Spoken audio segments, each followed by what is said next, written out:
Bueno, soy un padre de familia, soy un padre de familia, ilustrador con la vocación desde muy pequeño, ¿no? de dibujar, de ilustrar y siempre como que cuando estaba en el colegio me apasionaba mm, ver esas imágenes que la veía como realmente como una ventana a un lugar, ¿no? Las imágenes de los libros de texto, ¿no? Para mí era como irme a un lugar, ¿no? Entonces cuando era pequeño me quedaba como anonadado mirando los dibujos, ¿no? Me transportaba, por supuesto no sabía dónde, ¿no? Y bueno, durante todo este proceso, ¿no? Dios me ha ido revelando dónde aparece, ¿no? Y yo lo veo como que esas imágenes son como una ventana al paraíso, ¿no? Como intentar, de alguna forma, abrir en este mundo en el que estamos, abrir esa ventana donde no solamente yo me puedo trasladar, ¿no? O puedo, a través de la belleza, ¿no? Sino que puedo invitar a todo el mundo a trasladarse a través de esas imágenes a ese paraíso, ¿no? Estudié Bellas Artes en Sevilla, hice toda la carrera en Sevilla y al principio estuve compaginándola con diseño gráfico cuando empecé a trabajar. Luego estuve en Castel Gandolfo en un encuentro que que hicieron los focolares, el movimiento de los focolares sobre arte, donde vinieron artistas de todo el mundo, y se empezó a plantear un tipo de arte que era el arte en comunión. Entonces yo ahí empiezo a vivenciar el arte como apareció la encíclica del Papa Juan Pablo, que invitaba a que los artistas era una vocación de Dios, ¿no? Y a partir de ahí se genera este arte en comunión a nivel mundial y empieza a haber grupos en diferentes partes del mundo y yo empiezo a colaborar con un grupo de arte en comunión en Sevilla, donde empezamos a compartir esto de crear arte con una intención más allá de solamente crear la obra artística, ¿no? Sino de una experiencia con el otro, ¿no? En casos también como muy, ¿no? Dentro del arte hay mucho ego, ¿no? Entonces coger una obra artística que tú has hecho y depositársela a otro, ¿no? A otro artista y decir haz lo que tú consideres con esa obra artística es un paso muy, no sé, aprender eso, abandonarte en el otro con el arte, ¿no? Y lo pude aprender con este movimiento de arte en comunión, ¿no? Entonces fue un proceso que de alguna forma me configuró esta forma de trabajar con otro autor, ¿no? En este caso, como ahora hago libros ilustrados, con la experiencia de ilustrar un libro con un escritor no es solamente poner dibujo a las palabras, es encontrar a Dios en el otro, ¿no? En el escritor, ¿no? Los libros funcionan porque podemos tener un encuentro entre el escritor, tengo que buscar en el alma del otro, ¿no? Para dibujar ese texto, ¿no? Entonces es una experiencia, dibujar un libro, una experiencia de arte en comunión profundamente que te toca, ¿no? Te transforma, ¿no? Y transforma, ¿no? Gracias a Dios, o Dios mediante, transforma al que lo ve, ¿no? Porque sucede ahí que pones a Dios, a Jesús en medio, ¿no? de ese proceso, ¿no? Bueno, yo sí había estado pintando, teniendo una obra plástica. De hecho, en la JMJ, cuando vino Benedicto XVI a Madrid, me seleccionaron una obra en una exposición que se hizo. Hubo 3 exposiciones importantes de arte religioso. Una fue en el Thyssen, otra fue en el Prado y otra fue en la Fundación Pons, creo, que era de arte contemporáneo religioso, y me seleccionaron una obra, entonces con artistas de todo el mundo, o sea que fue algo realmente para mí, estar presente ahí fue muy potente, aparte de que pude compartir con otros artistas que creaban obra, ¿no? Espiritual, ¿no? Pero en obra plástica, ¿vale? Entonces yo seguía creando obra plástica. Y es cierto que más adelante, cuando yo me marcho a Barcelona, sí me aparto completamente de la iglesia. Me aparto en Barcelona completamente de la iglesia, y en el momento en el que estoy trabajando para diferentes editoriales de otros ámbitos. Empiezo a trabajar como ilustrador simplemente, nada que ver como ilustrador ni religioso, ni artista religioso, simplemente como un trabajo. En ese proceso sí tengo un encuentro, ¿no? que me toca y me hace poner todos mis dones y todo lo que tengo al servicio de, ¿no? Y entonces, bueno, pues ahí es cuando ya sí, aunque sí es cierto que yo toda la producción que he ido haciendo, hay una búsqueda constante de Dios, ¿no? Pero ahí sí hay una intención, ¿no? Cuando tengo una experiencia, bueno, yo estaba estaba bastante apartado y tenía un anhelo como de encontrar, siempre estaba Jesús, ¿no? Empecé a buscar a Jesús en todos los sitios, ¿no? Menos en la iglesia, ¿no? Yo había estado menos en la iglesia, empecé a buscarlo en todos los sitios, ¿no? Y no encontraba a Jesús, ¿no? Pero sí había tenido una experiencia anterior de Jesús, por eso ese anhelo de seguir buscándolo, ¿no? Y busqué hacer un retiro, hacer un retiro para un poco ese anhelo que tenía, darle una forma, ¿no? Y no encontré ningún sitio. Gracias a Dios no encontré ningún sitio. Insistí en llamar a un sitio, a otro. Sí, lo que sucedió fue que la iglesia del pueblo donde yo vivía, que era Premià de Mar, en Barcelona, en el Maresme, estaba abierta. Y estaba siempre abierta, eso es una bendición. Estaba siempre abierta. Y empecé a ir. Empecé a ir a la iglesia y empecé a ponerme delante del sagrario. Y al comienzo lo que hacía era, yo llegaba, me sentaba delante del sagrario y cuando la gente, estaba la iglesia sola, me sentaba delante del sagrario y cuando la gente venía a la misa yo me iba, ¿no? Entonces empecé un proceso de estar presente. Al comienzo era yo quiero estar aquí, no sé qué, no hay nada, hay un desierto en mi interior, pero quiero estar delante tuya, ¿no? Y el sacerdote, Monsen Bernat, que también le di gracias a Dios de que él estuviese en ese proceso, solamente me dijo, Francis, aquí tienes la luz, para que si quieres leer, le das este botón, tal. Me dijo qué tenía que leer y me dijo, yo estoy allí. Y me respetó totalmente el proceso. Él sabía que había un proceso ahí y lo respeto con mucho cariño, ¿no? Entonces, conforme yo iba yendo, cada vez tenía más necesidad de estar, de habitar en ese sitio. De hecho, me costaba trabajo irme, ¿no? Y anhelaba volver para estar delante del sagrario. Yo nunca había tenido esta experiencia como católico, lo puedo entender, lo creo, pero una experiencia vital que te transforma, de que Jesús sacramental está ahí y que, ¿no? Que cuando tienes presente la hostia consagrada, es Dios encarnado, ¿no? Es una cosa tan grande, ¿no? Yo no había experimentado eso que experimenté en ese proceso de ir todos los días, uno detrás de otro, delante del sagrario, ¿no? Y solamente me llevaba el Evangelio, la Biblia y un cuaderno, un blog de dibujo y lápices. Y lo que hacía era, la oración que hacía, la meditación o la oración que hacía era dibujar el Evangelio. Conforme me iba estando presente, la experiencia crecía. Llegaba un momento en el que realmente no podía salir de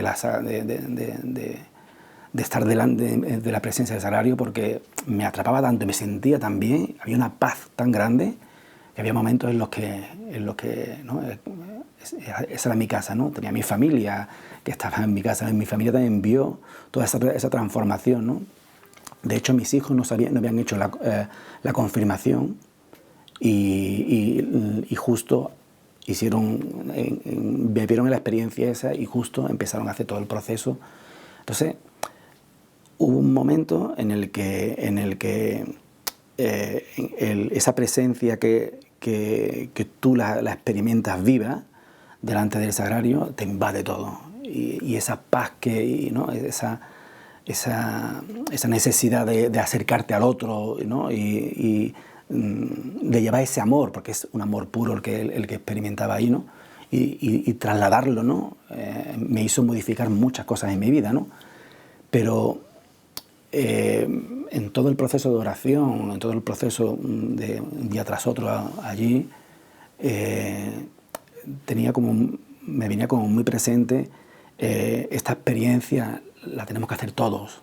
Yo me sentía tan vivo allí delante de Jesús sacramental que yo pensaba, esta contemplación la tengo que llevar, ¿no? Entonces vi porque lo que estoy sintiendo es tan grande que no me lo puedo quedar yo solo, ¿no? Vi que Dios me había dado esta vocación de dibujar, ¿no? Es un don, pero no es mío, yo soy un canal de ese don.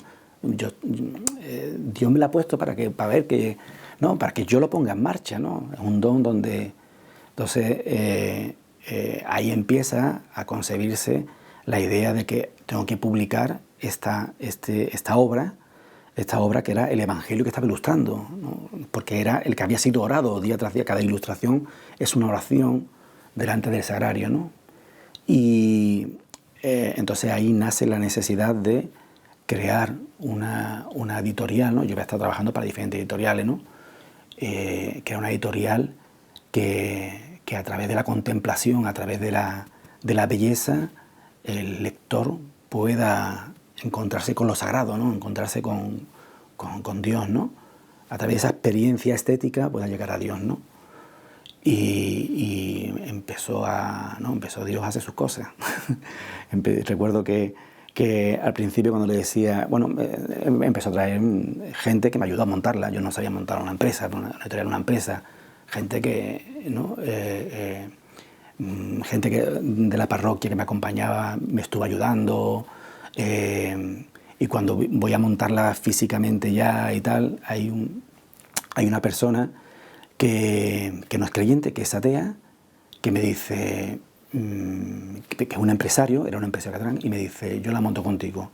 Y le digo, tú sabes realmente de qué va esta editorial, ¿no? Va de esto, tú lo estás viendo, ¿no? ¿Por qué quieres montarla conmigo? Si, voy a hacer esto, que te lo digo ya directamente. Y me dijo, por amor a ti, ¿no? Entonces yo ahí comprendí que realmente Dios, ¿no? Utilizaba y hacía parte se hacía parte en este proceso, ¿no? Y que me acompañaba, ¿no? Bueno, y empezó, ¿no? Yo le decía, recuerdo una conversación que tuve con él, ¿no? Que le decía, bueno, tenemos que, vamos a intentar, cuando genere, si Dios quiere, todavía no, pero si Dios quiere, genere beneficio, una parte de los beneficios tiene que ir para el Espíritu Santo. Entonces me decía, bueno, ¿cómo que tiene que ir para el Espíritu Santo? Digo, sí, tenemos que destinar, porque está trabajando también, está haciendo, ¿no? Consigue autores, o sea, hay gente que llega, suceden cosas, ¿no? Y le decía, no, una parte la tenemos que dar para una institución que se dedica a los más necesitados, porque es la forma de pagar al Espíritu Santo, ¿no? Entonces yo veía cómo todo esto iba encajándose, ¿no?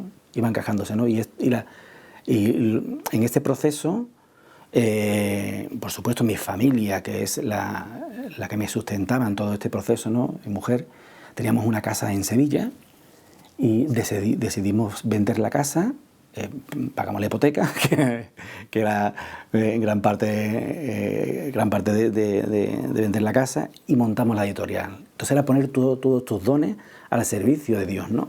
Entonces mi mujer, que me acompañaba en ese proceso, dijo que sí, que luego lo hacíamos, y con el dinero de la hipoteca pudimos montar la editorial. Y nos pasaron cosas sorprendentes, ¿no? De estar trabajando para que el amor se establezca en el mundo con esta misión de la editorial. Y hubo un momento en el que no teníamos dinero para pagar el alquiler del piso donde vivíamos. Apareció justo el dinero que necesitábamos para pagar el alquiler. Era cuando Jesús dice que tenéis que temer, ¿no? Si los lirios del campo están vestidos y los gorriones tienen que comer, ustedes, que sois mis hijos, ¿no? Lo sentíamos así, ¿no? Como que estábamos en el límite económico y habíamos puesto todo al servicio de eso, y de repente Él iba dando lo que necesitábamos para continuar, ¿no? Y eso se hacía presente. Yo decía, eso una evidencia como esa, ¿no? Por supuesto, ¿no? Por supuesto que ¿no? Hubo otro momento, ¿no? Otro momento muy... Me dijo mi socio, que era el que lleva todo el tema administrativo, el tema económico, me dijo, tienes que cerrar porque no es que no te genere dinero, sino es que te puede dar problemas cuando tengas que cerrar, de que tienes que pagar un dinero que no tienes, ¿no? Tenemos que cerrar y justo me llega una carta del Papa diciendo, continúa, ¿no? Entonces, esas, como movimientos que de alguna forma te hacen ver que tienes que continuar, ¿no? No sabes, ¿no? En el fondo yo estoy abandonado también, lo mismo Dios mañana me pide otra cosa, ¿no? No sé lo que ahora mismo me está pidiendo eso, pero estoy abierto a lo que me vaya pidiendo en cada momento, ¿no? Yo estoy en Barcelona viviendo, cuando sucede eso, ese libro llega al cardenal Omeya y el cardenal Omeya se lo lleva al Papa Francisco, y yo no soy consciente de qué es lo que sucede. Yo estoy en Barcelona, no soy consciente si le ha llegado ya concretamente, si no le ha llegado, si lo tiene el Papa, si no lo tiene, no soy consciente de todo ese proceso. Pero llega la pandemia, llega todo el proceso de la pandemia, me vengo para Sevilla, que es donde estaban los abuelos de mis hijos, donde estaban mis padres, mi suegra, y decidimos volvernos a Sevilla en ese proceso. Entonces nos vamos de Barcelona y resulta que la carta, nos enteramos después, ¿no?, de todo ese proceso, una carta del Papa llega el Papa recibe el libro y decide mandarme una carta por el libro, ¿no?, y por todo el proceso de la editorial, ¿no?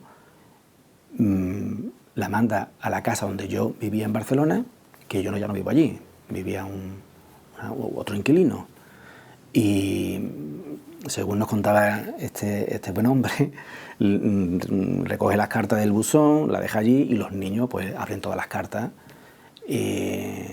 No sé lo que hacen, que él se encuentra la carta por allí pues tirada, que la había abierto los niños y tal, ¿no? Cuando el hombre ve que esa carta, lee que es la carta del Papa Francisco, se queda como, ¿no?, impresionado. Nos cuenta posteriormente que se quedó, ¿no?, que le tocó el corazón, ¿no? Entonces el hombre ve claramente que no va dirigida para él, ¿no?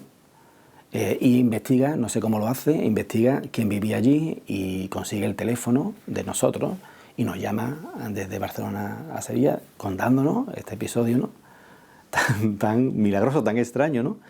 Y justo cuando llega a mis manos la carta del Papa, estoy en este proceso que me dice mi socio que cierre la editorial, ¿no? Y justo el Papa me está diciendo en la carta, continúa, ¿no? Entonces yo le digo a mi socio, bueno, esto ya es un mandato papal, o sea, no puedo no continuar, ¿no?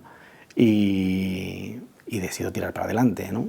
Bueno, mi socio no puede ya continuar porque él tiene otras empresas y bueno, pues conforme va sucediendo, se va abriendo otras situaciones, Dios va proveyendo, ¿no? Entonces, bueno, para la situación en la que nos encontramos es que es posible que ahora entre otro nuevo socio, que lo va haciendo Dios, ¿no? Lo va haciendo Dios, ¿no? Para que se pueda sustentar todo lo interesante es que la editorial, siendo muy pequeña, pasando una pandemia, sigue publicando, a pesar de todas estas situaciones, ¿no? Sigue publicando. Entonces está ahí como la mano de Dios, ¿no?, en todo momento, ¿no? Yo comprendo que en este proceso es un proceso de gracia, en el que estoy en aquel momento. Yo lo experimento como un proceso de gracia que Dios te da para revelarte algo, y estas ilustraciones que empiezan a suceder en las oraciones, yo las experimento como que no solamente es que van apareciendo imágenes, ¿no? Hay una interacción muy potente de Dios en esa ilustración. Tanto es así que hay un momento como, por ejemplo, la de Lázaro, justo cuando llega el episodio de Lázaro, yo lo tengo que ilustrar en el hospital porque me ingresan, me hace una intervención muy peligrosa, que se equivocan y casi me perforan el esófago. O se asustan muchísimo porque es grave, si te perforan el esófago. Me hicieron una endoscopia y me rajaron el esófago, y entonces me ingresan rápidamente, no sabía cómo va. Y en ese momento es cuando estoy viviendo la experiencia de ilustrar a Lázaro, ¿no? Ilustro a Lázaro en el hospital, rodeado de, yo recuerdo, ¿no?, en urgencia, gente llorando, gente con dolor, ¿no? Recuerdo un niño pequeño que no podía parar de llorar, ¿no? No podía parar de llorar, y yo rezaba por él, ¿no? Pero vivir también esa muerte, o sea, era como que te voy a hacer pasar por realmente, no son solamente imágenes carentes de, sino están vivas, ¿no? Y hay una presencia ahí de Dios. Yo no siento que yo sea el autor, ¿no? Hay una cosa que repito, y lo tengo clarísimo, y es que yo no soy el editor de la editorial Kyrie. El editor es Dios. Yo soy ilustrador, que es mi profesión, y hago de secretario de Dios para la editorial, pero yo no me siento editor, nunca me he sentido. Yo tengo claro que el editor es Dios, ¿no? Porque suceden cosas, ¿no? Incluso de autores que pone y tal, ¿no? Pero este evangelio ilustrado tiene esta esencia de icono, ¿no? De un icono ortodoxo, ¿no? que es una oración meditada constantemente, ¿no? en todas las capas que se le pone, ¿no? O un beato, ¿no? Que de hecho tiene una imagen muy presente del beato de Girona, que es un beato medieval que ilustraron los monjes del escritorio del monasterio de Tábora, donde la imagen forma parte de la palabra, es una con la palabra, y esa imagen que se hace palabra te llega a través de los ojos y te llega al corazón, ¿no? Entonces, para mí ese libro era como que el escritor, esta experiencia que yo hago con los escritores de arte en comunión, en ese libro hice la experiencia de arte en comunión, el primer libro, con Jesús sacramental, ¿no? Con Jesús en el sagrario, ¿no? Eso lo vivencio así, ¿no? Recuerdo como un arrebato brutal en medio de la pandemia, estar leyendo la subida al Monte Carmelo de San Juan de la Cruz y empezar a leer los poemas de San Juan de la Cruz y llegar a un poema casi desconocido, un poema menor, que no tiene mucha importancia San Juan de la Cruz. Tiene grandes poemas San Juan de la Cruz, uno de los poetas más importantes de Europa, ¿no?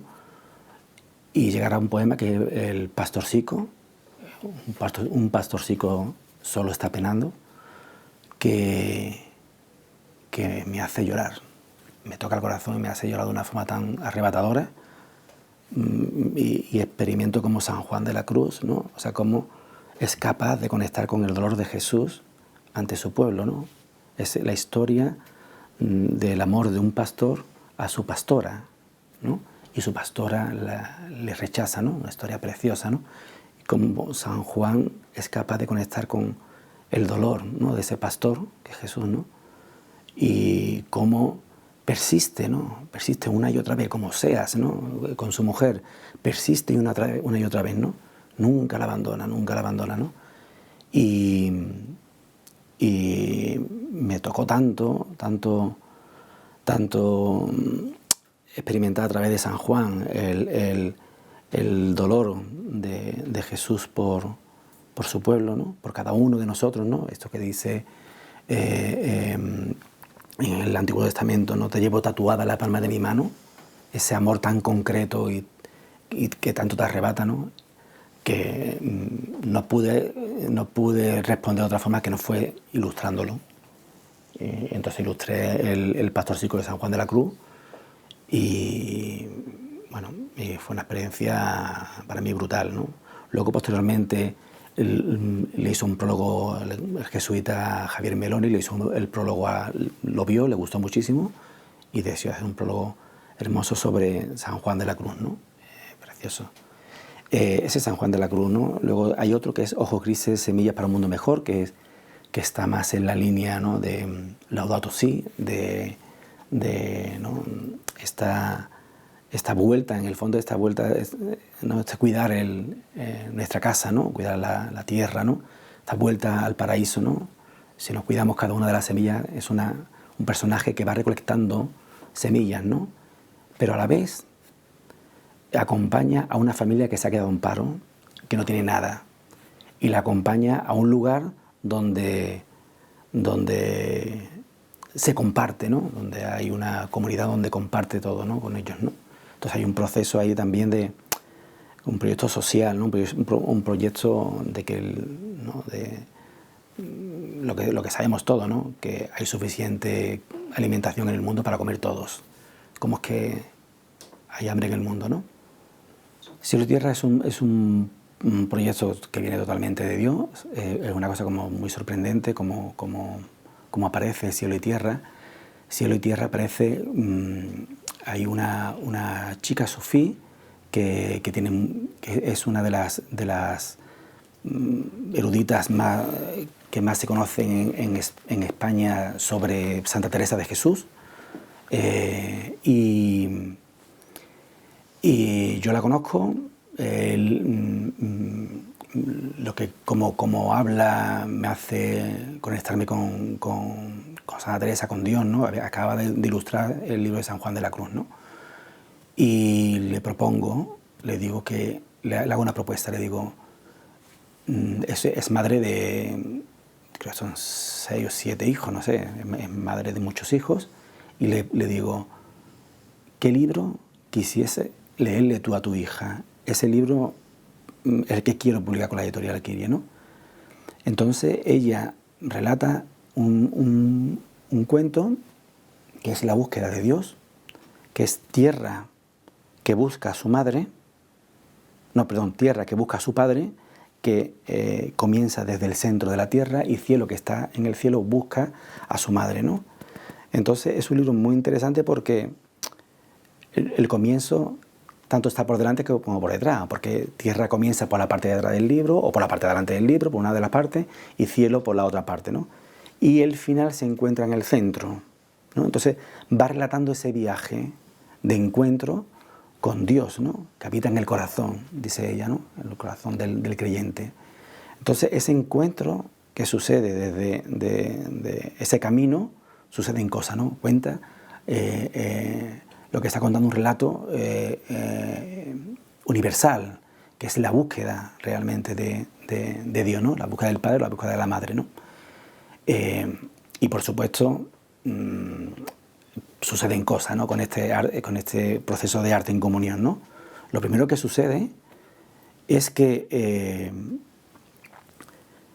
yo hago el storyboard de cómo vamos a proyectar el libro, y tengo la clara intención de cómo es tierra, y la hago con una fisonomía concreta.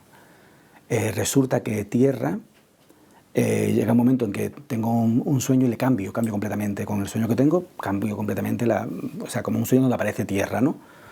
A veces cuando estás ilustrando un libro está todo el tiempo presente, ¿no? Esto lo lleva a todos lados, ¿no? Entonces cuando vas a dormir, estás las últimas horas dibujando y lo tienes ahí presente, ¿no? Y aparece tierra con una tez morena, que yo no iba a hacer a tierra con una tez morena, entonces la cambio y dibujo a tierra, y se la mando a Mardía Herrero, que es la chica sufí que escribió el libro. Y cuando Mardía Herrero ve esta imagen, me dice, es Teresa.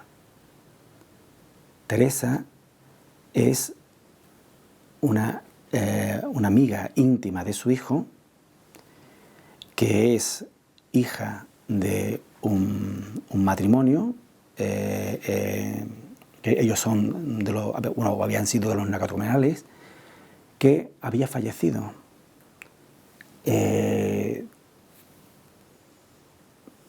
Ella se queda como impresionada porque el libro ella lo había construido para relatarle a su hijo la muerte de Teresa, sin yo saberlo.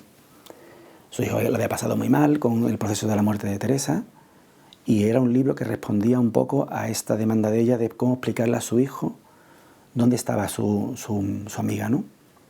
Entonces ella se quedó como muy sorprendida, habló con Esther, la madre de Teresa, le mandamos la ilustración, y igualmente dijo, es Teresa. Entonces ya empezó un proceso con Esther, con la madre, con Mardía, un proceso de vivenciar a Teresa, ¿no? Teresa era una niña muy especial. De hecho, creo que ha estado aquí el padre contando cómo fue el proceso de la marcha de Teresa, ¿no? Y se hizo tan presente, ¿no? Todo ese camino que había hecho Teresa en el libro, tan presente Dios ahí, ¿no? Amorosamente en todo el proceso, y fue todo tan emotivo y todo tan vivido que nos transformó tanto a María como a mí, ¿no? En todo el relato, ¿no? Esther, que era la madre, también estuvo muy presente en todo el proceso. Y lo primero que hicimos cuando publicamos Cielo y Tierra fue ir a la tumba de Teresa, y hicimos allí oración todos y le pusimos un libro a Teresa allí en la... estaba presente todo el tiempo, ¿no? Y sigue Teresa presente, ¿no? Entonces era como que Dios lo puede todo tanto, y si tienes los ojos un poco abiertos, hace unas cosas tan delicadas y tan hermosas, ¿no? Ahora tenemos una unión increíble, ¿no? Con la familia de Teresa. Va más allá. O sea, ilustrar ese libro no ha sido solamente ilustrar un producto, un libro, no. Es una vida, ¿no? Una vida que está ahí y que nos ha transformado, ¿no? Entonces, es un libro con una carga tan potente. De hecho, todo el mundo que lo ve, ¿no? Recibe esa carga, ¿no? Un color tan vivo, ¿no? Y ese viaje interior, ¿no? Que al final todos hacemos, ¿no? En esa búsqueda de Dios, ¿no? En la editorial Kirchen no hay libros infantiles, y es una apuesta, porque queremos libros para las familias. El libro tiene que ser un lugar de encuentro, como el hogar, como el fuego donde por eso estos libros están ideados como para que haya una interrelación entre el adulto y el niño. De hecho, Cielo y Tierra es muy profundo, por ejemplo.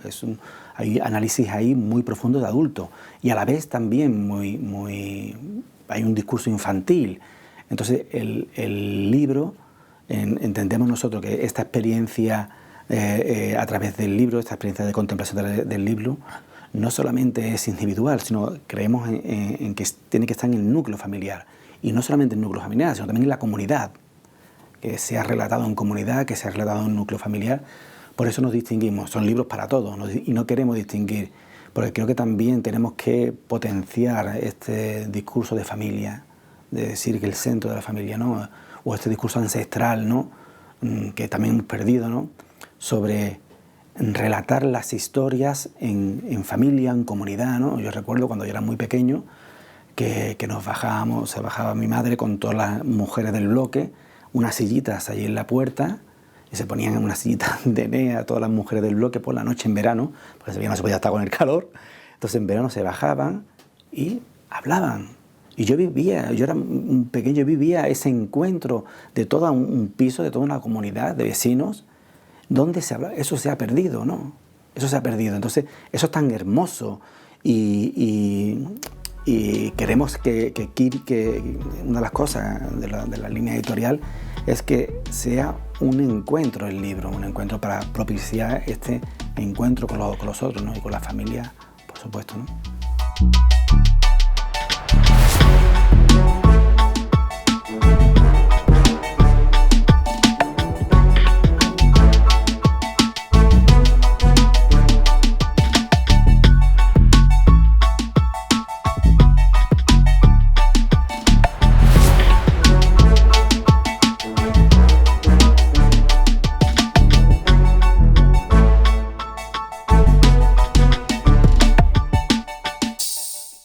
Mater Mundi no es una asociación, Mater Mundi es una familia que se dedica a compartir el Evangelio y las maravillas que Dios ha hecho en la vida de tanta gente.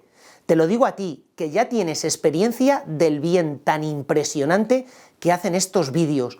Cuántas historias de sanación interior, cuántas historias de conversión, cuántas veces tú te has sentido más cerca de Dios gracias a este material que está llegando a tu casa. Por eso te pedimos que nos ayudes a seguir realizando esta tarea, de llevar el Evangelio. Aquí abajo aparecen todos los datos a través de los cuales tú puedes seguir colaborando económicamente para que tantos voluntarios de esta asociación, de esta familia de Mater Mundi, puedan seguir trabajando y llevando su Evangelio a todos los rincones. Muchísimas gracias por colaborar con nosotros.